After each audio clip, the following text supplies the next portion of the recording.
మా కార్మిక సోదరులకి సోదరీమణులకి నాయకులకి నాయకురాళ్ళకి వేదిక ముందున్న మా కార్మిక సోదరులందరికీ కూడా ముందుగా మేడే సందర్భంగా హృదయపూర్వకంగా అంతర్జాతీయ కార్మిక దినోత్సవం సందర్భంగా శుభాకాంక్షలు తెలియజేస్తాం. అలిశెట్టి ప్రభాకర్ అని ఒక గొప్ప కవి, జగిత్యాల ప్రాంతానికి సంబంధించిన కవి, మన తెలంగాణ బిడ్డ. ఆయన ఒక మాట అన్నారు, చెమట బొట్టే చరిత్రకు ఆధారం అనే ఒక గొప్ప మాట అలిశెట్టి ప్రభాకర్ గారు అన్నమాట. మహాకవి శ్రీశ్రీ గారి గురించి అయితే నేను ప్రత్యేకంగా చెప్పాల్సిన అవసరమే లేదు. శ్రామికులే చరిత్ర నిర్మాతలు, కార్మికులే సంపద సృష్టికర్తలు, శ్రమైక్య జీవన సౌందర్యానికి సమానమైనది ఏదీ లేదు అంటూ శ్రీశ్రీ గారు ఆనాడు మాట్లాడిన మాట ఈ కార్మిక దినోత్సవం సందర్భంగా నేను మీ అందరూ కూడా గుర్తు చేస్తూ ఉన్నా.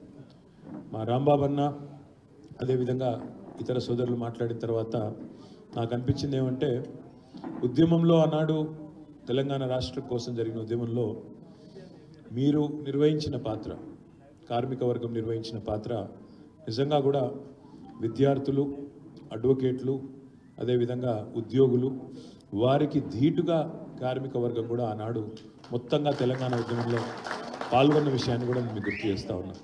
ఎందుకంటే ఒక్కరిద్దరు కాదు, సకల జనుల సమ్మె ఆనాడు మనం పోతే సింగరేణి కార్మికులు జంగు సైరనుది మొత్తం దక్షిణాది రాష్ట్రాలు మొత్తానిలో కూడా ఆనాడు విద్యుత్ ఉత్పత్తి ఆగిపోతే, ఇక్కడ బొగ్గు తీయడం ఆగిపోతే మొత్తం కరెంటు కూడా, విద్యుత్ ఉత్పత్తి కూడా ఆగిపోయిన పరిస్థితి ఆనాడు మన సింగరేణి కార్మికులు వారి సత్తా చాటి తెలంగాణ ఉద్యమంలో కార్మిక కాంట్రిబ్యూషన్కి వాళ్ళు ఒక చిహ్నంగా నిలిచినారు.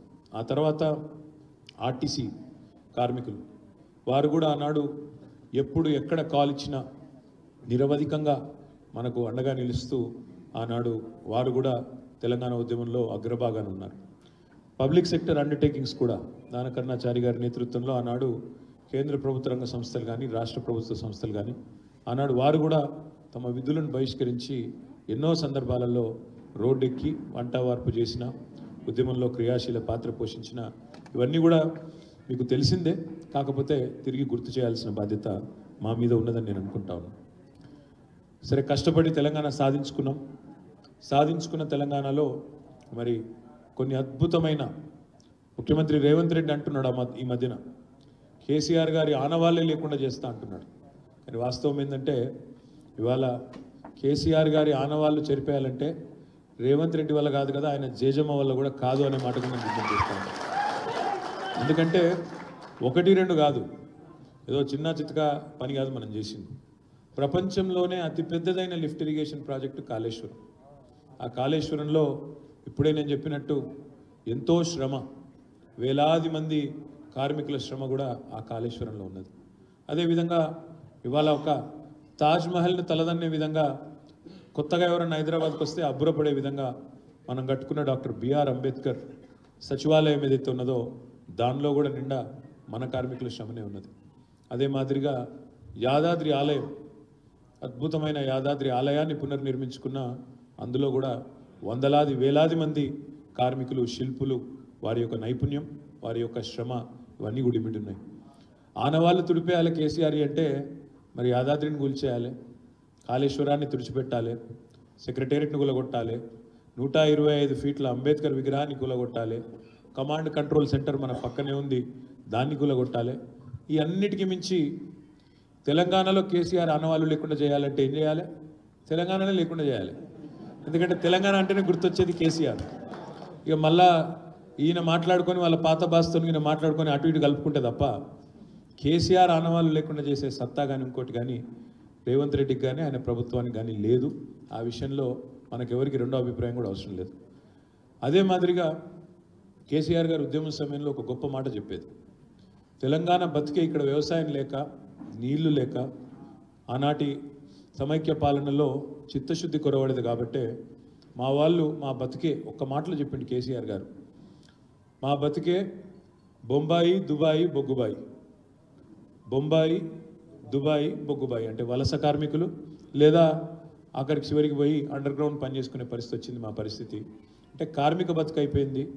ఒక 20 ఎకరాల పొలం ఉన్న రైతు కూడా నీళ్లు లేకపోవడం వల్ల చివరికి హైదరాబాద్కి వచ్చి ఒక వాచ్మెన్ గానో ఆటో డ్రైవర్ గానో ఇంకోటో పని చేసుకునే పరిస్థితి వచ్చింది ఆనాడు తెలంగాణలో అని చెప్పి దాన్ని వర్ణిస్తూ కార్మికులుగా మరి ఏ రకంగా పొట్ట గడపడం కోసం తమ కుటుంబాన్ని పోషించుకోవడం కోసం ఏ రకంగా తెలంగాణ బిడ్డలు అవస్థపడుతున్నారో చెప్పడానికి ఆనాడు కేసీఆర్ గారు మాట్లాడిన మాట మన తెలంగాణ కార్మికుల ఉద్దేశించి మన తెలంగాణలోని పరిస్థితులను ఉద్దేశించి బొంబాయి, దుబాయ్, బొగ్గుబాయి.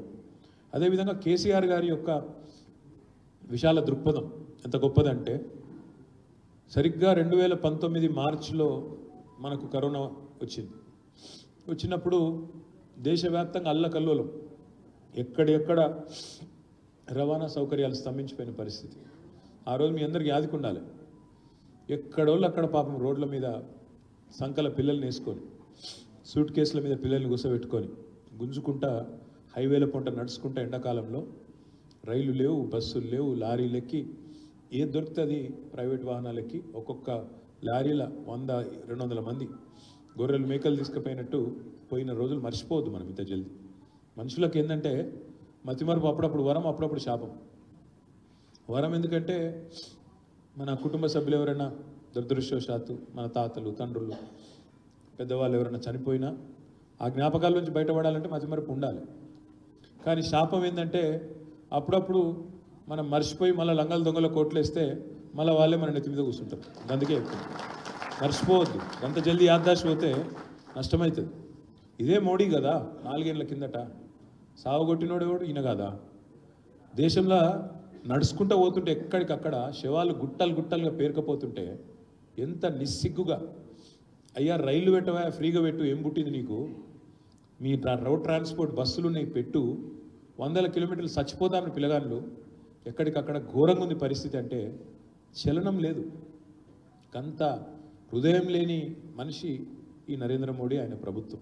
ఇది వాస్తవం. నేను చెప్పేది మీ కళ్ళ ముంగట్టినది. కావాలంటే మీరు గూగుల్లో కొడితే, యూట్యూబ్లో కొడితే ఆ వీడియోలన్నీ కనబడతాయి. ఇవేం మర్చిపోయేటి కావు. శవాలు గుట్టలుగా వచ్చిన మాట వాస్తవం. అదేవిధంగా కార్మికులు నడుచుకుంటూ, వలస కార్మికులు పాపం 100 కిలోమీటర్లు నడుచుకుంటూ పోయిన మాట కూడా వాస్తవం. ఇది అక్షర సత్యం. కానీ ఇవాళ సిగ్గు లేకుండా వాళ్ళు మాట్లాడే మాటలు, ఎందుకంటే వాళ్ళకు మన బలహీనత మీద అంత నమ్మకం. ఒకడు అంటాడు బీజేపీ లీడర్, ఎందుకు వేయాలన్నా మోడీకి ఓటు అంటే, నువ్వు బతుకున్నావు మోడీ చేయబట్టే కాబట్టి నీకు ఓటే అన్నాడు. అంటే నేను సావగొట్టనందుకు ఓటేయాలన్నట్టు. ఇప్పుడు నేను చంపలేదు నేను కాబట్టి నువ్వు నాకు ఓటేయాలి. ఇది ఒకటి గురూరు. ఇంకొక ఆయన ఉన్నాడు ఇక్కడ, మహానుభావుడు, సికింద్రాబాద్ ఎంపీ కిషన్ రెడ్డి. ఆయన అంటాడు మోడీ గారే కనుక్కున్నాడట వ్యాక్సిన్, మోడీయే కనుక్కున్నాడు వ్యాక్సిన్. నేను ఉత్తరం చెప్తున్నాను, మజాక్ చేస్తలేను. ఆయన స్వయంగా చెప్పిండు, మోడీ కనుక్కున్నాడు వ్యాక్సిన్, ధైర్యంగా కనుక్కున్నాడు, ఆయన కనుక్కున్నాడు కాబట్టి బతికిచ్చిండు అని చెప్పి ఆయన మాట్లాడతాడు. ఎంత గలీజ్ అనిపిస్తుంది అంటే కొన్ని మాటలు వింటే ఎంత బాధ అనిపిస్తుంది అంటే.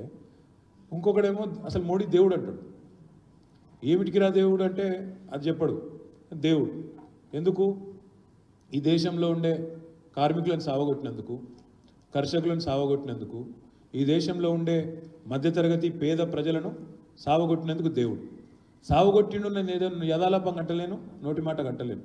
ఒక్కసారి యాద్ చేసుకోండి. 2014లో నరేంద్ర మోడీ గారు భారతదేశానికి ప్రధానమంత్రి అయినప్పుడు, ఆ రోజు మన దేశంలో ఏంటంటే మీకు తెలుసు, పెట్రోల్ డీజిల్ మన కాడ దొరకదు, బయటికి వెళ్ళి తెచ్చుకోవాలి.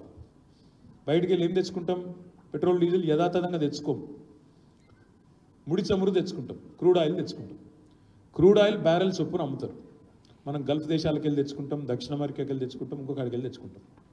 మోడీ ప్రధానమంత్రి అయినాడు 2014లో ఈ ముడి చమురు అంటే క్రూడ్ ఆయిల్ బ్యారెల్ ధర $100. ఏది 10 ఏళ్ల కిందట. ఇవాళ బ్యారెల్ ధర $84, $16 తగ్గింది. మీరు చెప్పుర్రి నాకు, ఎళ్ళకెళ్ళైతే పెట్రోల్ డీజిల్ వస్తుందో దాని ధర తగ్గితే, ముడి చమురు ధర తగ్గితే పెట్రోల్ డీజిల్ ధరలు తగ్గాలన్నా పెరగాలన్నా? మరి తగ్గినాయా పెరిగినాయా? ఎందుకు పెరిగినాయి? మరి దేవుడు కాబట్టి. ఎందుకు పెరిగినాయి అంటే, ఎందుకు పెరిగినాయి అది కూడా చెప్తాను. రాష్ట్రాలేమో పన్ను పెంచలే. మన రాష్ట్రం ఉంది ఫర్ ఎగ్జాంపుల్, నేను వేరే రాష్ట్రాల గురించి చెప్పగాని, మన రాష్ట్రంలో మనం పన్ను పెంచలే, పెట్రోల్ డీజిల్ మీద పన్ను పెంచలే. ఎంత ఉండేనో అంతే ఉండదు. మన తెలంగాణ వచ్చినాడు ఎంత ఉండేనో గాడికే ఉన్నది. కానీ మరి పెరిగింది. ₹60 డీజిల్ 105 అయింది, ₹70 పెట్రోల్ 110 అయింది. ఎట్లయింది మరి? మోడీ గారు అదనంగా సుంకాలు వేసిండు. సెస్సుల పేరు మీద సుంకాలు, సెస్సులు, అడిషనల్ ఎక్సైజ్ డ్యూటీలు. ఇలా గమ్మత్ ఏంటంటే డైరెక్ట్ ట్యాక్స్లు వేస్తేనేమో రాష్ట్రాలకు వాటా ఇవ్వాలి, కాబట్టి ఇయ్యద్దు, మొత్తం నా దగ్గరనే పెట్టుకోవాలని చెప్పి ప్రత్యేక సెస్సులు వేసిండు. సెస్సులు వేసి ఏం చేసిండు? సెస్సుల వల్ల ఈ 10 ఏళ్లలో మోడీ ప్రభుత్వం వసూలు చేసింది, మన తోలు వలిచి వసూలు చేసింది, ఈ దేశంలోని 140 కోట్ల సామాన్య ప్రజలు మన దగ్గరికి వెళ్ళి వసూలు చేసింది ఎంత అంటే 10 ఏళ్లలో 30 లక్షల కోట్లు. 30 లక్షల కోట్లు. మీరు రోజు ఆటో సోదరులు డీజిల్ కొట్టించుకుంటారు, పెట్రోల్ అయితే పెట్రోల్ కొట్టించుకుంటారు, మరి ప్రతిరోజు మీరు సుంకం కడుతున్నారు. దేనికి కడుతున్నాం మనం? వాళ్ళు ఏమంటారంటే మోడీ గారి ప్రభుత్వం జాతీయ రహదారుల కోసం ఈ సెస్సు పెట్టినాము అన్నాడు. నాకు మొత్తం భారతదేశంలో ఒక్క జాతీయ రహదారి చూపెట్టండి, మనం టోల్ కట్టాల్సిన అవసరం లేకుండా ఉన్న ఒక్క జాతీయ రహదారి ఉందా? హైదరాబాద్కి వెళ్ళి బెంగళూరు పోతే టోల్ కడతారా? హైదరాబాద్కి వెళ్ళి విజయవాడ పోతే టోల్ కడతామా?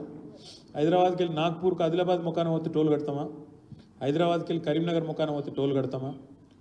మరి ఒక దిక్కేమో టోల్ వసూలు చేస్తాడు, ఒక దిక్కేమో టోలు, ఇంకో దిక్కేమో ఇదే పెట్రోల్ డీజిల్ మీద సెస్సులు వేసి పైసలు గుంజుడు.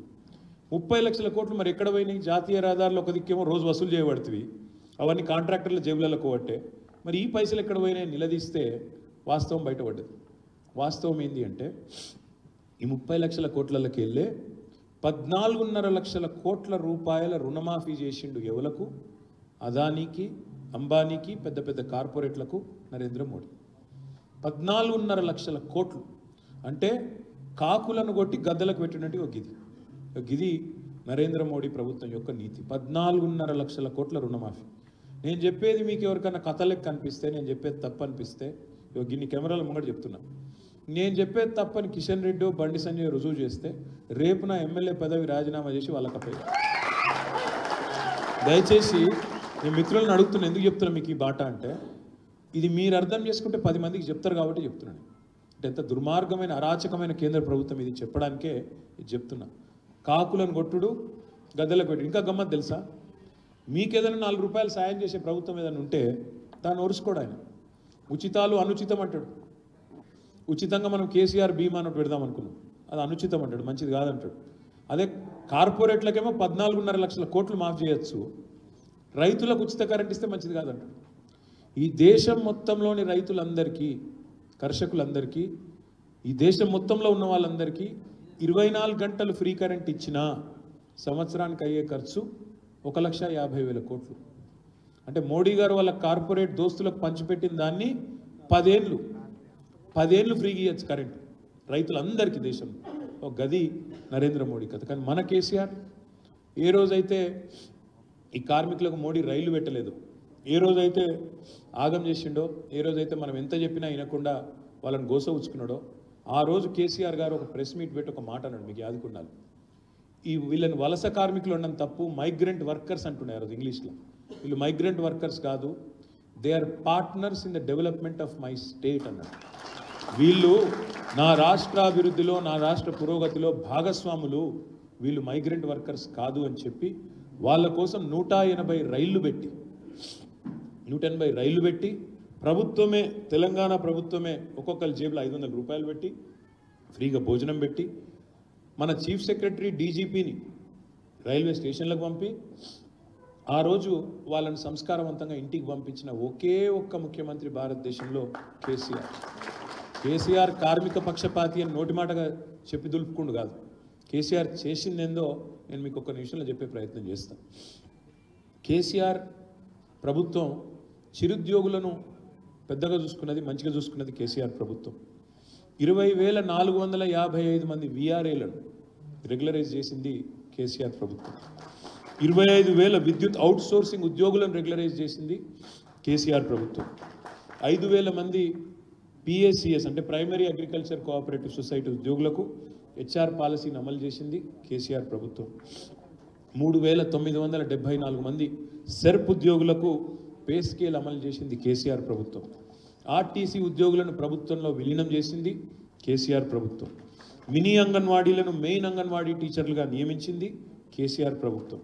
కాంట్రాక్ట్ అవుట్ సోర్సింగ్ ఉద్యోగులకు ఎన్నడూ కూడా గతంలో పిఆర్సీ వర్తింపజేయకపోతుంది, కానీ కాంట్రాక్ట్ కావచ్చు, అవుట్ సోర్సింగ్ కావచ్చు, చిరుద్యోగులు ఎవరైతే ఉన్నారో వాళ్ళకు కూడా 73% అటు ప్రభుత్వ ఉద్యోగులకు పెంచితే ఇటు వీళ్ళకు కూడా మరి పీఆర్సీ పెంచింది కేసీఆర్ ప్రభుత్వం. సింగరేణిలో ఏ సింగరేణి అయితే మనకు అండగా నిలబడ్డదో ఆ సింగరేణిలో గతంలో లాభాల్లో వాటా 20% ఉండేది. మరి కేసీఆర్ గారు వచ్చిన తర్వాత డిపెండెంట్ ఎంప్లాయ్మెంట్ ఇవ్వడమే కాకుండా 18,000 మందికి 32% లాభాలలో వాటా ఇచ్చిన ఒకే ఒక్క ముఖ్యమంత్రి కేసీఆర్. కేవలం వీళ్ళకే కాదు, ఇప్పుడే మా చెల్లె వెనక నుండి వచ్చి నా చెవులో చెప్తుంది, అన్న ఆశాల గురించి మాట్లాడండి అని. మీకు చెప్పాలా, అంగన్వాడీ టీచర్లకు తెలంగాణ రాకముందు ఉన్న జీతం 4,000. కేసీఆర్ ప్రభుత్వం దిగిపోయే నాటికి వాళ్ళ జీతం పెరిగి 13,650 రూపాయలు చేసింది మన కేసీఆర్ గారు. ఆశా వర్కర్లకు భారతదేశంలోనే హైయెస్ట్. మన గవర్నమెంట్ వచ్చినాడు 3,000, మనం దిగిపోయే నాడు 9,900 రూపాయలు పెంచుకున్నాం. సెర్ప్ విఓఏలకు ఆనాడు మన గవర్నమెంట్ వచ్చినాడు 1,000 రూపాయలు, మనం దిగిపోయే నాటికి 8,000 రూపాయలు పెంచినాం. మెప్మా రిసోర్స్ పర్సన్స్కి మన గవర్నమెంట్ వచ్చినాడు 1,000 రూపాయలు, మనం దిగిపోయే నాడు 9,000 రూపాయలు. హోంగార్డ్ సోదరులకు మన గవర్నమెంట్ వచ్చినాడు జీతాలు 9,000 రూపాయలు, అది కూడా టైంకి ఇవ్వకపోయేది. కానీ మన గవర్నమెంట్లో 9,000ను 29,000 రూపాయలు చేసింది కేసీఆర్ గారు. గ్రామ పంచాయతీ కార్మికులకు మన ప్రభుత్వం వచ్చినాడు 1,500 రూపాయలు, మన ప్రభుత్వం దిగిపోయినాడు 9,500 రూపాయలు. మధ్యాహ్న భోజన వంట కార్మికులకు మన ప్రభుత్వం వచ్చినాడు జీతం 1,000 రూపాయలు, మనం దిగిపోయే నాడు 3,000 రూపాయలు. ఎందుకు చెప్తున్నా అంటే ఒక్కరికి మాత్రమే ఎవరో ఒక్కరికి చేయలేదు. మా చెప్తా ఇంకా చాలా ఉంది చెప్పేది. మా జిహెచ్ఎంసీలో ఒకసారి కాదు, కేసీఆర్ గారు అడగకుండా 3 సార్లు మున్సిపల్ శానిటేషన్ వర్కర్స్కి జీతం పెంచినాడు. ఒక ముఖ్యమంత్రి బహుశా భారతదేశ చరిత్రలో మొదటిసారి సఫాయి అన్నా నీకు సలాం అన్నా అని సెల్యూట్ కొట్టిన మొట్టమొదటి ముఖ్యమంత్రి, శ్రమైక్య జీవనాన్ని, ఆ జీవన సౌందర్యాన్ని గుర్తించిన మొట్టమొదటి నాయకుడు కేసీఆర్. అదేవిధంగా మీరు ఇంకొక మాట కూడా మీకు చెప్పాలి, ఇవాళ ఇంకా చాలా చేసినాం, ఇంకా చెప్తే ఇంకా చాలా ఉంది. రవాణాలో, రవాణేతర డ్రైవర్లలో, హోంగార్డులకు, జర్నలిస్టులకు 5 లక్షల ప్రమాద బీమా తీసుకొచ్చింది కేసీఆర్ గారు. లక్షలాది మందికి దానివల్ల లాభం జరిగింది. గీత కార్మికులకు, నేత కార్మికులకు 6 లక్షల ప్రమాద బీమా. నేతన్నలకు, గీతన్నలకు 200 రూపాయల పెన్షన్ వచ్చేది, దాన్ని పెంచి 2016 చేసుకున్నాం. సిటీలో కళ్ళు దుకాణాలకు అనుమతి లేకుండా గీత కార్మికులకు ఇక్కడ ఇబ్బంది అవుతుంది, వాళ్ళకు అవకాశం వచ్చింది. అదేవిధంగా చెట్ల పన్ను రద్దు చేసినాం, నేత కార్మికులకి రుణమాఫీ చేసుకున్నాం, నేతన్నకు బీమా చేసుకున్నాం, చేనేతకు చేయూతనిచ్చుకున్నాం, ఇంకా చాలా కార్యక్రమాలు చేసుకున్నాం. భారతదేశంలోని 16 రాష్ట్రాల్లో బీడీ కార్మికులు ఉన్నారు, 16 రాష్ట్రాల్లో ఉన్నారు ఇంక్లూడింగ్ గుజరాత్. కానీ ఏ రాష్ట్రంలో కూడా 2,016 రూపాయల పెన్షన్ ఇచ్చే రాష్ట్రం, బీడీ కార్మికులకు పెన్షన్ ఇచ్చే రాష్ట్రం ఈ దేశంలో ఏది లేదు. ఒకే ఒక్కటి తెలంగాణ, ఒకే ఒక్క నాయకుడు కేసీఆర్. అదేవిధంగా చాలా ఉన్నాయి చెప్పాలంటే. ఇక మనం మీకు తెలుసు, కరెంట్ చక్కగా గీయడం వల్ల పరిశ్రమలు 3 షిఫ్ట్లో నడిచే పరిస్థితి, దానివల్ల కార్మికుడికి కడుపు నిండా భోజనం దొరికే పరిస్థితి. మనమేమో ఇట్లా పోతున్నాం, వాళ్ళేమో మోడీ గారు మరి చాలా చెప్పిండు ఆయన, రైతుల ఆదాయం డబల్ చేస్తా అన్నాడు మోడీ గారు. కానీ భారతదేశం మొత్తంలో ఏ కార్మికుడు ఆదాయం డబల్ కాలేదు, ఏ రైతు ఆదాయం డబల్ కాలేదు. కానీ ఒకే ఒక్క వ్యక్తి 609వ స్థానం నుంచి 2వ స్థానానికి మాత్రం ఎగబాకి ఒకనే ఒక ఆయన. ఎవరైనా ప్రపంచ కుబేరుల జాబితాల్లో మోడీ వచ్చినాడు 609వ స్థానం అయినది, కానీ ఆయన 2వ స్థానానికి మాత్రం వచ్చిండు. ఆయన సంపద రెట్టింపు కాలేదు, ఆయన సంపద లక్షల రెట్లు పెరిగింది. ఎందుకు? పబ్లిక్ సెక్టర్ అండర్టేకింగ్లను తేరగా ఆయన కట్టబెట్టిండు. ఎల్ఐసీలకు వెళ్ళి ఆయన సంస్థల్లో పెట్టుబడులు పెడతారు, ఈపీఎఫ్లకు వెళ్ళి ఆయన సంస్థల్లో పెట్టుబడులు పెడతారు. అంటే ప్రభుత్వమే పెట్టుబడి పెడుతుంది, పెట్టుబడి పెట్టి మళ్ళీ ఆయన ఏం కొంటాడు? కొనుడు ప్రభుత్వ రంగ సంస్థలనే కొంటాడు ఆయన. గట్లా ఇది హైలైట్. వాళ్ళే పెట్టుబడులు పెడతారు, మన సొమ్మే పెడతారు. ఎల్ఐసీలు ఉన్నది మన సొమ్మే కదా, ప్రజల సొమ్ము. ఈపీఎఫ్లు ఉన్నది మీ సొమ్ము, కార్మికుల సొమ్ము, ఉద్యోగుల సొమ్ము. ఈ రెండిట్లకి వెళ్ళి పైసలు ఎట్లా పెట్టుబడి పెడతారు? అదానిలా. అదాని ఏం కొంటాడు? మళ్ళీ ప్రధాని అమ్మే ఆస్తులు కొంటాడు, పబ్లిక్ సెక్టర్ అండర్టేకింగ్స్ కొంటాడు. ఇగో ఇది మోడీ గారి యొక్క అద్భుతమైన పరిపాలన. గత 10 సంవత్సరాల్లో ఆయన చేసిన అద్భుతమైన చెప్తా అది కూడా చెప్తావు. అట్లా మోడీ గారేమో అట్లా చేసిండు బ్రహ్మాండంగా. వాళ్ళ కార్పొరేట్ దోస్తుకు అద్భుతంగా 100 మెట్లు ఎక్కించిండు. ఇవాళ మీరు ఒక్క మాట మీరు ఆలోచించండి, దయచేసి మనసు పెట్టి ఆలోచించండి. 10 సంవత్సరాలు ప్రధానమంత్రిగా పనిచేసిన ఒక వ్యక్తి మళ్ళీ ఓటు అడుగుతున్నాడు.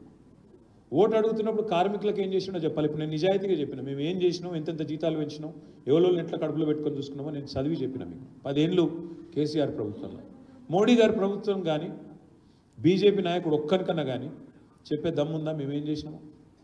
ఏం పని చేసిరాయా మీరు? రైతులకు ఏం చేసిండ్రు, కార్మికులకు ఏం చేసిండ్రు, మహిళలకు ఏం చేసిండ్రు అంటే ఒక్కడంటే ఒక్కడు చెప్పే దమ్మున్నాడు ఉన్నాడా? చెప్పు మన దమ్ముంటే రమ్మన్. ఒక్క పని, ఒక్క పైసా పని ఎవరిని చేసిండ్రు? ఎవరిని చేయలేదు. చూడండి, ఏమైనా గట్టిగానో అనుకో జై శ్రీరామ్, ఇందిరాబాయ్ అంటే జై శ్రీరామ్. జై శ్రీరామ్ అంటే మరి మనం కట్టలేదా గుడి? యాదాద్రి అద్భుతంగా కట్టలే, కానీ దేవుని అడ్డం పెట్టుకుని రాజకీయం చేసినామా? ఆయన శ్రీరాముడు అందరివాడు, శ్రీరాముడు దేవుడు, ఆయన డెఫినెట్గా దేవుడు అందరివాడు. శ్రీరాముడు ఆయన కూడా చెప్పలేదు కదా లంగలకు దొంగలకు ఓట్లేమని. శ్రీరాముడిని అడ్డం పెట్టుకుని రాజకీయం చేసే సన్నాసులు 10 ఏళ్ళు ప్రభుత్వాన్ని నడిపిన తర్వాత చెప్పాలి కదా, ఏం చేసినాం కార్మికులకు, ఏం చేసినాం కర్షకులకు, ఏం చేసినాం ఈ దేశంలోని యువతకు చెప్పాలి. ఈ మోడీ ప్రభుత్వం మొట్టమొదటి ప్రభుత్వం, చేనేత కార్మికుల మీద జీఎస్టీ విధించిన మొట్టమొదటి ప్రభుత్వం, బీడీ కార్మికులను సావు దెబ్బగొట్టిన మొట్టమొదటి ప్రభుత్వం, జీఎస్టీ వేసిన మొదటి ప్రభుత్వం మోడీ ప్రభుత్వం. సాలేల మగ్గం ఇటు వాళ్ళేమో జీఎస్టీ వేస్తారు మోడీ గారు, ఇక్కడున్న ప్రభుత్వం రేవంత్ రెడ్డి ప్రభుత్వం ఏమో వాళ్ళ సడుగులిర కొట్టింది. ఎట్లా? మొత్తం వాళ్ళకున్న ఆర్డర్లు ఇచ్చిన బంధు, వాళ్ళకి ఇప్పుడు బతుకమ్మ చీర బంధు, రంజాన్ తోఫా బంధు, క్రిస్మస్ కానుక బంధు అన్ని బంద్ అయితే వాళ్ళ మగ్గాలు కూడా బంద్ అయినాయి.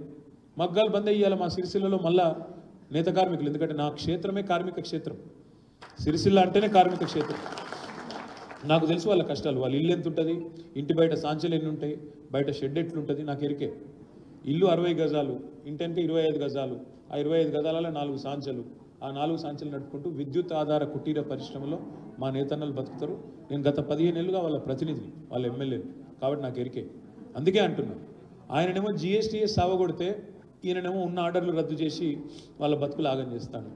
ఫ్రీ బస్సు తప్పు కాదు, ఫ్రీ బస్ ఏం తప్పు కాదు, కానీ ఇవాళ అనాలోచితంగా ప్రణాళిక లేకుండా నిజంగానే ఫ్రీ బస్ చాలు చేసేది ఉంటే దానివల్ల ఉత్పన్నమయ్యే పరిణామాలు ఆలోచించాలి కదా.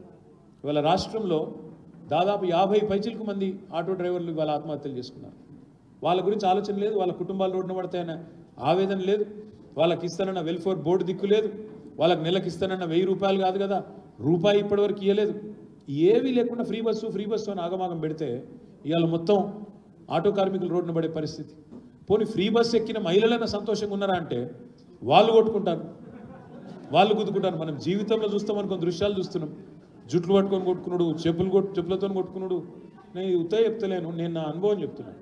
మా సిరిసిల్లలో చూసినా ఇంకొక ఆడ కూడా చూసినా, నేను తిట్టుకుంటాను. మహిళలు కూడా ఏం సంతోషంగా లేరు.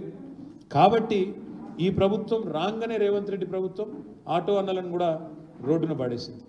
నేను మీ అందరితోని చేసే విజ్ఞప్తి ఒకటే, మా రాంబాబు అన్న మాట్లాడినా, నారాయణ గారు మాట్లాడినా, అదేవిధంగా మారయ్య మాట్లాడినా, మీరు ఒక మాట అన్నారు, అన్నా మీరు అండగుండాలే కార్మిక విభాగానికి. నేను వారికి అందరికీ కూడా చేసే విజ్ఞప్తి ఏంటంటే, ఇప్పుడు మనం ప్రతిపక్షంలో ఉన్నాం, ప్రతిపక్షంలో ఉన్నప్పుడు ప్రజల తరపున పోరాటం చేయడమే మనం ముందున్న ఒకే ఒక్క మార్గాంతరం, ఒకే ఒక్క గత్యంతరం. అందులో మరి 10 ఏళ్ళు మనం ప్రభుత్వంలో ఉన్నాం కాబట్టి సహజంగానే కొత్త రాష్ట్రం, అది కూడా మనం కష్టపడి తెచ్చిన రాష్ట్రం, కేసీఆర్ సావు నోట్లో తలబెట్టి తెచ్చిన రాష్ట్రం కాబట్టి ఇష్టంతా పనిచేసినాం. పార్టీని నిజంగా కూడా 10 ఏళ్ల పాటు ఇవ్వాల్సినంత మనం టైం ఇవ్వలేదు, పెట్టాల్సినంత శ్రద్ధ పెట్టలేదు పార్టీ మీద కానీ, పార్టీ అనుబంధ సంఘాల మీద కానీ. నేను రాంబాబు గారికి, మిగతా మిత్రులకు, మా కార్మిక విభాగం సోదరులకు ఇచ్చే మాట ఏంటంటే, నేను ఎవరికి అప్పచెప్పను, కార్మిక విభాగాన్ని నేనే పెట్టుకుంటాను, నేనే బాధ్యత తీసుకుంటాను. తప్పకుండా కొన్ని సమరశీల పోరాటాలకు బాధ్యత తీసుకుందాం. ఎందుకంటే నేను రిప్రజెంట్ చేసేదే ఒక కార్మిక క్షేత్రం, నా సిరిసిల్లనే కార్మికులు అడ్డాది, అక్కడ ఉన్నంతమంది నేత కార్మికులు ఎక్కడ లేరు, 25-30 వేల కార్మికులు ఉంటారు అక్కడ. కాబట్టి నేనే బాధ్యత తీసుకుంటాను. ఆ విషయంలో మీకు ఎవ్వరి కూడా రెండో ఆలోచన కానీ రెండో అభిప్రాయం కానీ అవసరం లేదు. మీరు ఏ పోరాటాలు చేయాలనుకుంటున్నారు, ఏమేమి ఇష్యూస్ తీసుకోవాలనుకుంటున్నారు దయచేసి నాకు చెప్పండి. కనీసం ఒక 15 రోజులకు ఒకసారి నాకు కూర్చొని మీరు ఏ ఇష్యూస్ తీసుకోమంటే ఆ ఇష్యూస్ తీసుకుందాం. ప్రైవేట్ సెక్టర్లో ఏం చేయాలి, పబ్లిక్ సెక్టర్లో ఏం చేయాలి, గవర్నమెంట్ సెక్టర్లో ఏం చేయాలి, వాటన్నిటి మీద కూడా తీసుకుందాం. కానీ ఇక్కడ మనందరి ముందున్న ఒక బాధ్యత, గురుతరమైన బాధ్యత. ఇప్పుడు మనందరికీ బాధ ఉంది, ఇంత చక్కగా కార్మికులను కడుపులో పెట్టుకొని చూసుకున్న కేసీఆర్ గారిని పోగొట్టుకున్నాం. చిన్న చిన్న పొరపాట్లు, చిన్న చిన్న ఈగోలు, అహాలు. కొంతమంది ఇప్పుడు మిత్రులు ఊర్లలోకి వెళ్ళి వచ్చిన వాళ్ళు అంటారు, అయ్యో మా ఎమ్మెల్యే పోతారు అనుకున్నాం సార్, కేసీఆర్ పోతారు అనుకోలేదు సార్. చాలామంది ఈ మాట అంటారు. సరే ఇక అది జరిగింది ఏదో జరిగింది. ఇప్పుడు మనం ఆలోచించాల్సింది ఒకటే, ఇప్పుడు పార్లమెంట్ ఎన్నికలు ఉన్నాయి. ఇప్పుడు ఇక్కడికి వచ్చిన మిత్రులు చేవెళ్ళ, సికింద్రాబాద్, మల్కాజ్గిరి, భువనగిరి నుంచి వచ్చినామన్నారు. 17 పార్లమెంట్ సీట్లకు గాను ఇవాళ బీఆర్ఎస్ 17 సీట్లలో పోటీ చేస్తాం. ఈ 17 సీట్లలో అద్భుతమైన సామాజిక న్యాయాన్ని పాటించింది ఒక బీఆర్ఎస్ పార్టీ మాత్రమే. ఎట్లా అంటారా? నేను చెప్తా, అది కూడా మొత్తం 17 సీట్లలో 5 SC/ST సీట్లు ఉంటాయి.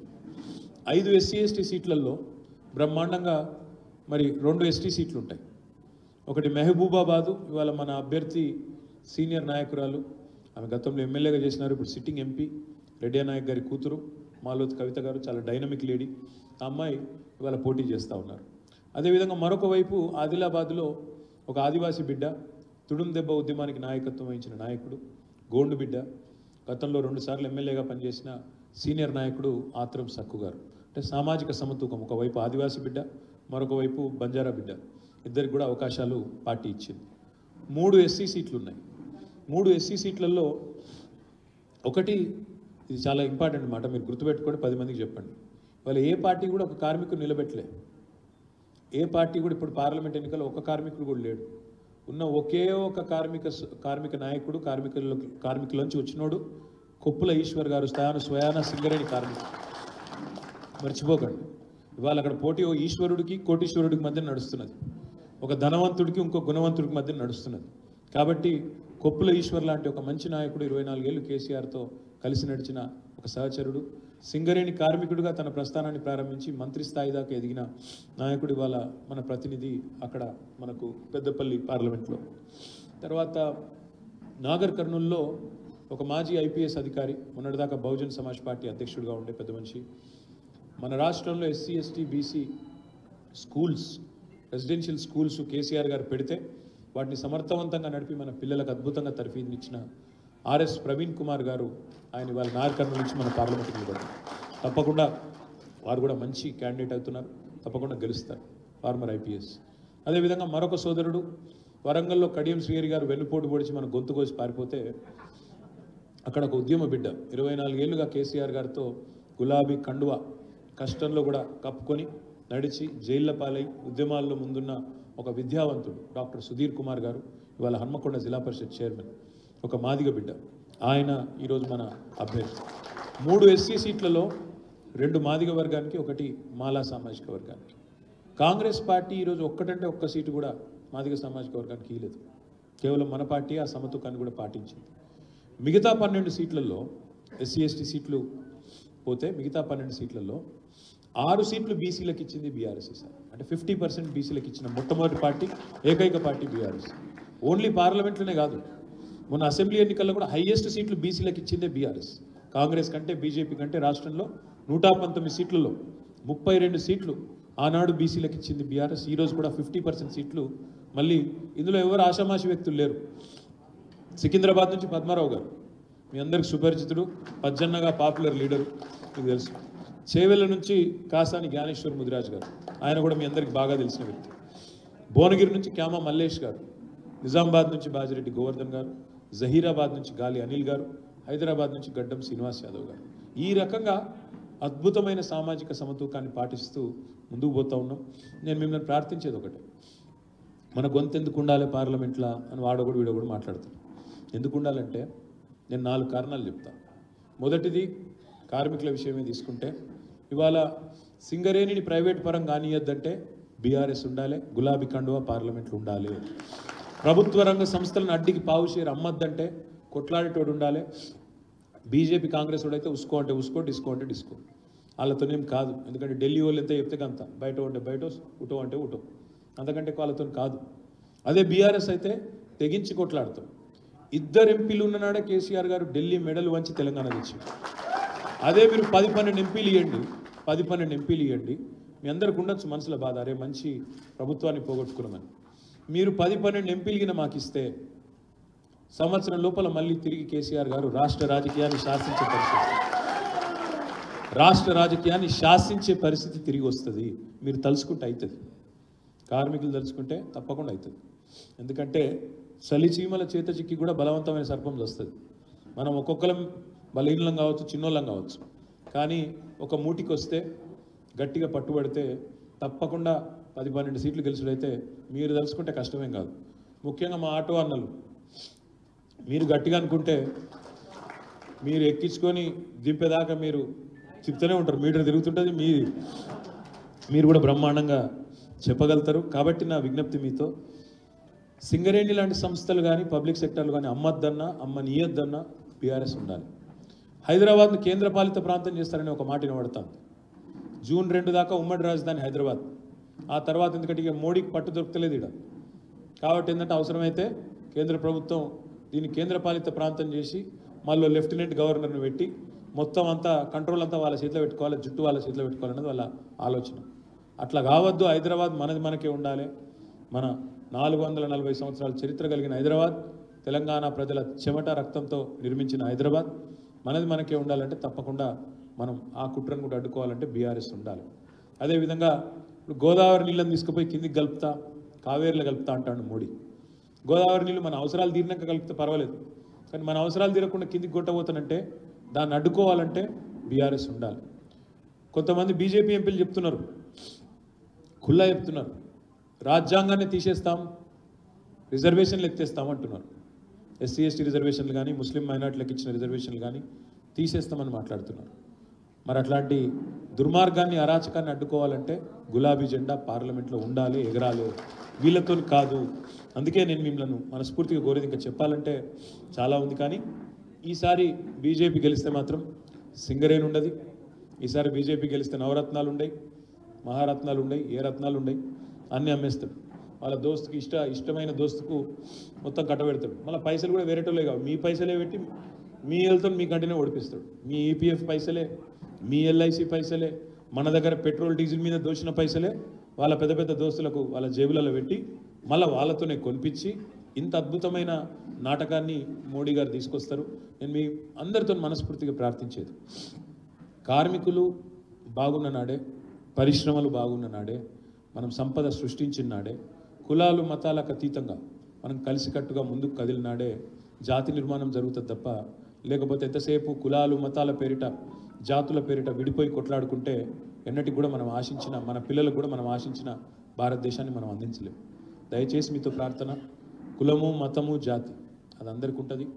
ఎవరు ఏ కులంలో పుట్టాలి, ఏ మతంలో పుట్టాలి మన చేతిలో లేని పని. కానీ ఇవాళ వాటిని అడ్డం పెట్టుకొని రాజకీయం చేసే సన్నాసులను మాత్రం ఒకంట కనిపెట్టాలి, తప్పకుండా వాళ్ళకు బుద్ధి చెప్పాలి. చెప్పకపోతే ఎంతసేపు వీటిని అడ్డం పెట్టుకునే ఏ పని చేయకుండా వీటిని అడ్డం పెట్టుకునే తమ కార్యక్రమాలు నిర్వహించుకుంటూ ఉన్నారు. దీనికి అడ్డుకట్ట వేసి తప్పకుండా ఇటు రాష్ట్రంలో అరిచేతిలో వైకుంఠం చూపి గెలిచొచ్చిన కాంగ్రెస్కు కానీ, అటు 2014లో మోసం చేసిన బడాబాయ్, ఇప్పుడు ఇక్కడున్న చోటాబాయ్, బడాబాయ్ చోటాబాయ్కి ఇద్దరికి కూడా మరి బుద్ధి చెప్పాల్సిన బాధ్యత మా కార్మిక సోదరులే తీసుకోవాలని కోరుతూ, మీ స్ఫూర్తి మా సోదరుడు చెప్తున్నాడు, బీఆర్ఎస్ గవర్నమెంట్లో వాటర్ వర్క్స్ ఉద్యోగులకు కూడా హెల్త్ కార్డులు ఇప్పించినామని. చాలా చేసినామన్నా, ఇట్లా చాలా చేసినాం కానీ చెప్పుకోలేము మనం, అదో బాధ కాదు. అది కూడా అసలు విషయాలు చెప్తాను, చాలా పని చేసినాం. ఇప్పుడు నేను చెప్పిన మస్తు చదివినా, మీకే తెలియపోయాయి, మా కార్మిక విభాగానికి తెలియపోయాయి. మీరు ఎప్పుడు చెప్పాలి కిందికి? వాస్తవం చెప్పుకోలేము మనం, చేసినాం చాలా చెప్పుకోలే. సోషల్ మీడియాలో మల్లన్నా పుల్లన్నా తిడుతుంటే, వాడు తీయడు బుల్లెట్ మాటలు మాట్లాడుతుంటే ఈయన నెత్తి ఖరాబ్ చేసుకున్నాం. వాస్తవం అది. కాబట్టి చేసిన పని కూడా చెప్పుకోలేము మనం చక్కగా. ఇప్పుడు చేయాల్సింది ఏంటంటే పోరాటాలు చేయడంతో పాటు, చేసిన పని చెప్పుకోవడంతో పాటు రేపేం చేస్తామో కూడా చెప్పాలి. తప్పకుండా ప్రజల పక్షాన్ని నిలబడుతూ కార్మిక ఉద్యమాలకు కూడా నేను కూడా అండగా వ్యక్తిగతంగా ఉంటానని చెప్పి కూడా మళ్ళొకసారి తెలియజేస్తూ